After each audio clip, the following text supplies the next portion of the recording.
Hiya guys, Freddy here, welcome back to another retro RPG. And this is part of the series where I'm covering the different settings, campaigns, which they created for Advanced Dungeons & Dragons. And this time we're going to be looking at Ravenloft.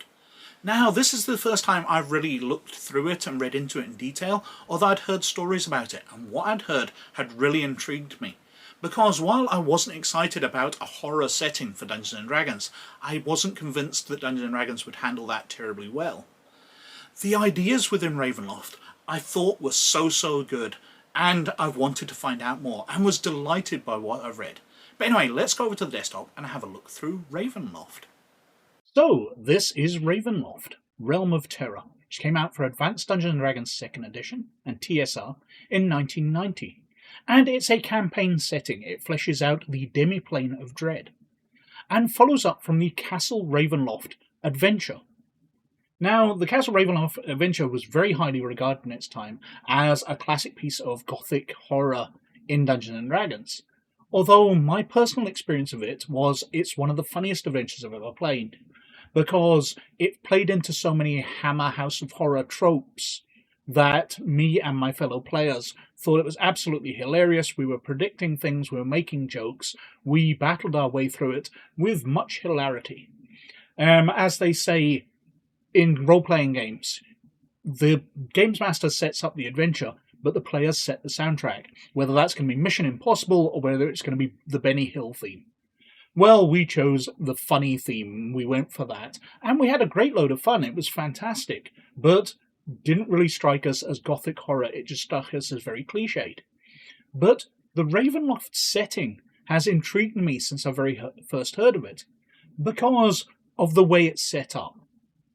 So, the events in Castle Ravenloft have Count von Strahd in his castle in Barovia, which is very much a Romanian version of Dracula.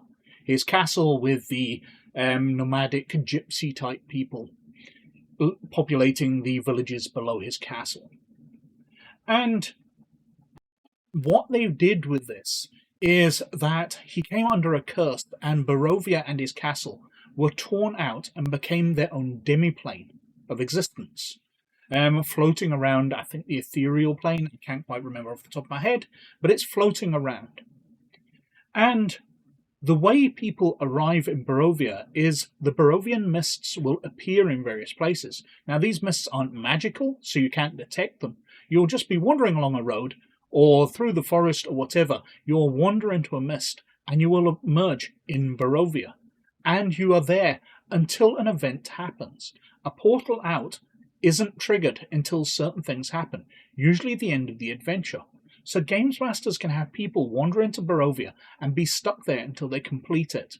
They're not just stuck there to kill the bad guy or do heroic stuff.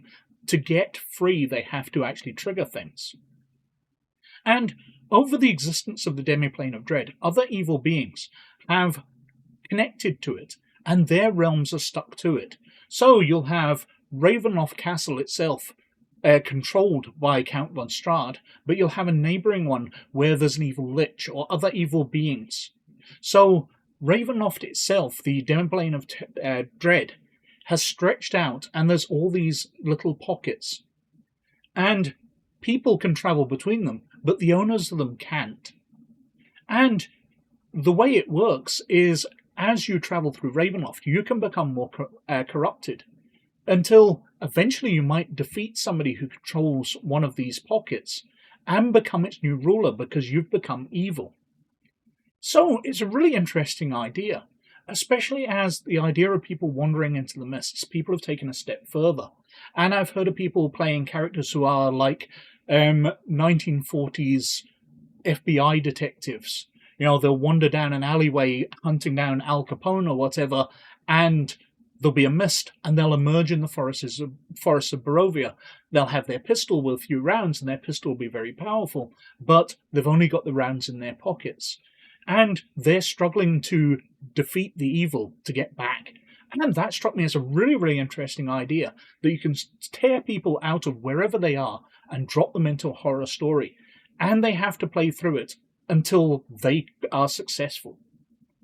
Now, on the back, A new realm of horror adventures. In the dead of night, as mists cloak the land, a traveller walks a country road. Footsteps echo behind him, in pace with his beating heart. Is it death who follows? The man turns, and so turns the phantom. A flash of fang, a blood-curdling howl, red eyes fueled by a passion from beyond the grave. The traveller discovers what others have learned before him. All roads lead to Ravenloft. Ravenloft is a new realm of terror for the AD&D adventures, rooted in the Gothic tradition. It is a demiplane of dread and desire, a world whose misty fingers can reach into any other campaign setting and draw unsuspecting heroes into its midst. Once it holds them in its icy embrace, it may never let them go. What lurks beneath the covers of this box? 144-page book detailing a complete, terrifying new campaign world, which was inspired by the classic TSR adventure Ravenloft. You'll find new twists on magic and the AD&D rules, tips for adding fear to your games, plus a portrait of the 30 new lands and the powerful lords who rule them, from vampires, ghosts, and werewolves to men who are even more monstrous. 4 big full-colour maps detailing deadly domains and shadowy settlements, 24 full-colour cardstock sheets featuring haunted castles, horrid houses, and fiendish folk, 1 transparent map overlay for measuring distance in the realm of doom. And we can see a very classic picture of Count von Strahd in his vampire form, about to prey on some innocent maiden. Inside, the covers are the same image, and then we've got a table of contents. First of all, we've got a description of Gothic roots, demiplane of dread, reshaping the characters, fear and horror checks, werebeasts and vampires, curses, gypsies, telling the future, spells in Ravenloft, magical items in Ravenloft, and lands of the core. Islands of Terror, the Who's Doomed of Ravenloft, Bloodlines, Techniques of Terror, Adventure Ideas, New Monsters, and then Tables. So we've got the introduction, which is talking through the book and introducing the idea of Gothic horror, how it differs to modern horror, setting up the landscape, the setting, powers of nature, sensuality and seduction, dream a little dream, and we've got suggested reading there. And then we've got the demiplane of dread getting introduced, the Tome of Strahd, the growth of the demiplane, different people arriving in a timeline there as the demiplane extends as it gains these new domains. Defining the demiplane. And then we've got the section talking about the Ravenloft mists. In any world, mists and fogs can plague travellers, blurring senses, concealing terrors, and leading ships to water graves. Ravenloft has such ordinary vapours too, also home to Ravenloft mists, a force more deadly than any natural phenomenon. And it talks through, as I said, these are not magical mists. You can't sense them, you can't detect them. You will just wander into a mist and then emerge in Ravenloft. People can also go into the mists while they're in Ravenloft and stay within them, and there'll be small domains within that. People who just are evil enough that they've created a haunted manor house or something like that. They don't have a full domain. But once you are tired and not strong enough to stay within the mists, if it's not time for you to leave, you'll get thrown out at a random point. So who knows where you'll emerge. You might end up in even more trouble. There's permanent gates. It talks about ones within Kryn, ones in the Forgotten Realms, including one in Karatur. The City of Greyhawk has one. We've got conjunctions. And then we're on to the domains of it. 8 domains are Islands of Terror. We've got forming new lands, what happens. It mentions small minds create small domains. Then we've got detailing on leaving Ravenloft, common portal triggers, particular calendar date, phase of the moon, alignment of the stars, a gift of blood, destruction of a particular creature, destruction of a particular magical item, lifting of a curse, willed by a domain lord, performance of a ritual or DM's choice. So you can have any kind of storyline there. If they're going into Ravenloft to defeat a certain creature, that can trigger their escape. Or they can be stuck in there until they earn the will of a domain lord. Going in and doing tasks for Strahd von Zarevich himself until he allows them to leave. And then we've got reshaping of characters. So it talks about how, because this is a separate domain, magic and different effects have totally changed. Especially we've got here paladins.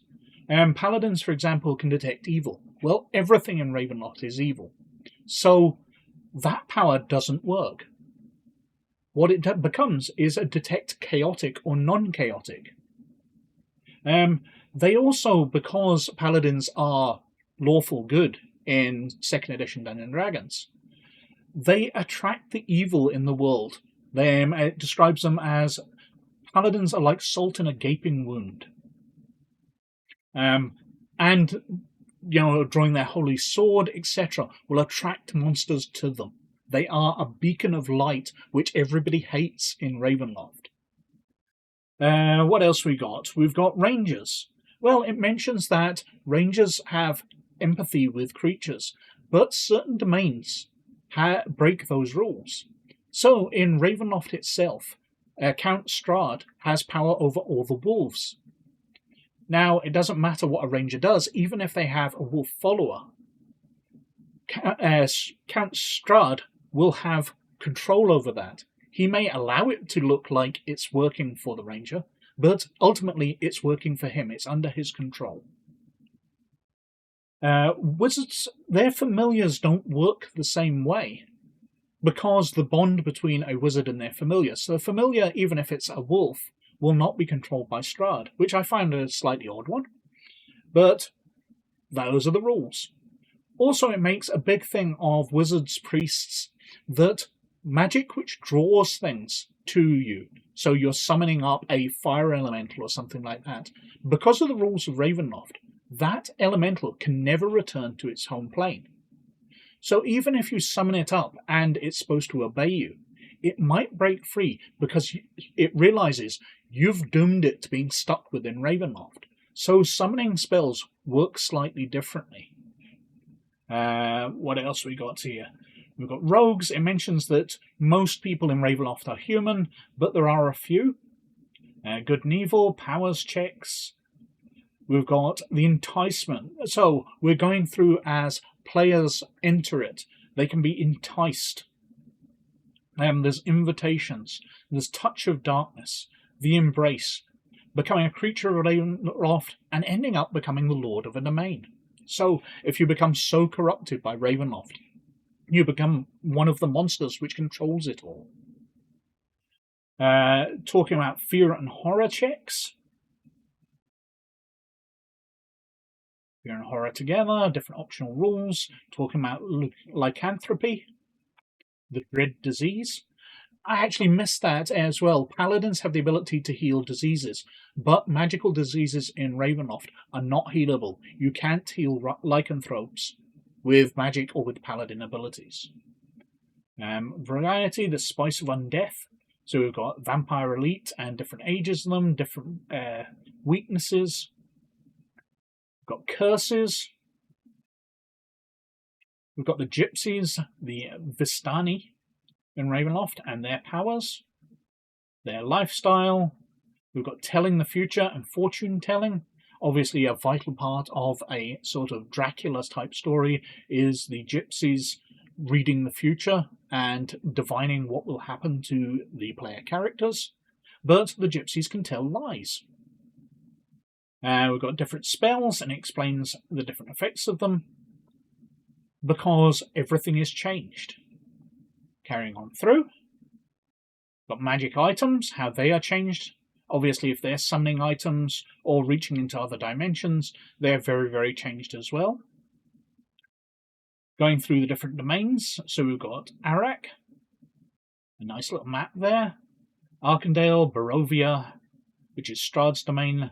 Blutspur, Borka, lots and lots of them. Dulvinia, Falconova, Forlorn.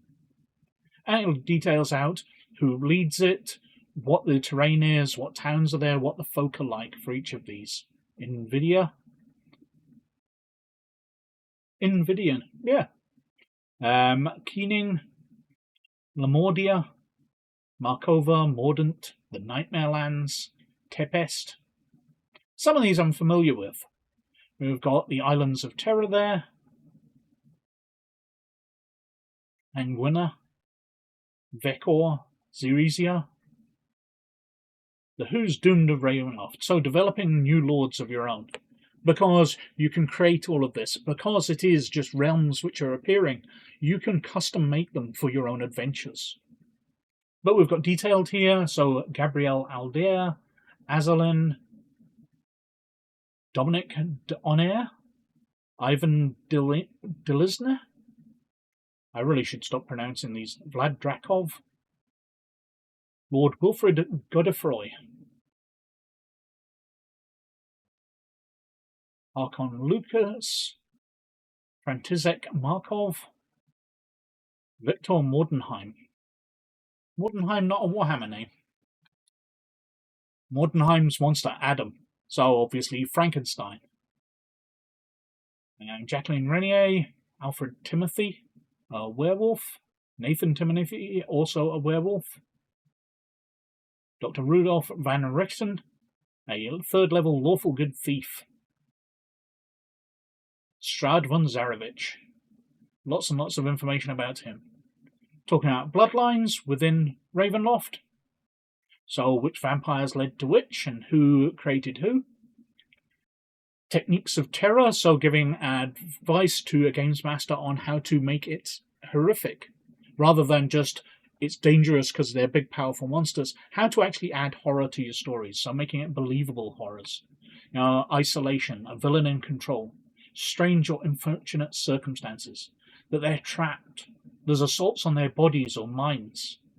There's layered effects. The plots tease them. That there's fear. And then we've got a bunch of adventure ideas. We've got some monsters. Guru lycanthropes, Odom, Strahd skeletons, Strahd zombies, and Nosferatu vampires. And that's us at the end of that book. Got a few tables and things. A Games Master screen where it details it. Some nice full colour images, if I can spread out and show you those. Detailing out the NPC creatures. There's layouts of monasteries, Strahd's castle, inn, various temples, estates. Just giving you lots and lots of places to use your adventures. Castle of Forlorn, Mordenheim's estate, the Renier estate, Vlad Drakov's. You've got the panels of the Games Master screen, a large map of Ravenloft, the Islands of Terror, various cities within Ravenloft, more detailed panels. This. That's us getting towards the back of it. As you can see, it was a very large map indeed, many, many panels to those. That's us to the back cover. So, Ravenloft. Again, I really am enticed by the idea of bringing people to it. While a number of the domains aren't that interesting to me, and Strahd himself does seem a bit cliched, the concept I really, really like, and they do go heavily into that as a games master you can create and add to the world of Ravenloft as you wish, and add in your own horrors. I think it'd be wonderful to throw in the middle of another campaign. Once people have been wandering around the Forgotten Realms, they've got fairly powerful, and then just suddenly yank them out of their existence, dump them in Ravenloft, and they've got to solve this problem or be stuck there forever. Really, really like that idea. So that was Ravenloft, and there's a lot to love in there. As I said earlier, I'd heard about this setting and wasn't excited by the idea of Dungeons & Dragons doing horror. And reading through it, it doesn't really do it too well. These are just monsters to be fought. But what really excites me is the way that the domain drags people in. So you can end up starting off in a completely unrelated campaign and end up in Ravenloft with a goal you must complete if you're going to escape. And if you mess up, you're going to be stuck there. And what the domain itself does to you. The Demiplane of Dread, corrupting characters and making them evil. I think that's the true dread, the horror of the corruption that your character will go through. It's not going to be horrible fighting another vampire or lich, they're just a monster to be fought. But you becoming the monster, that's the true horror that Ravenloft brings out. And I really, really like what they did. It's very impressive and very different to the standard fantasy backgrounds that so many of the standard campaign settings for Dungeons & Dragons did. But anyway, as usual, I think I've been rittering on for quite long enough. So thank you very much for watching. But as always, most of all, you look after yourselves, and I'll catch you later. Bye now.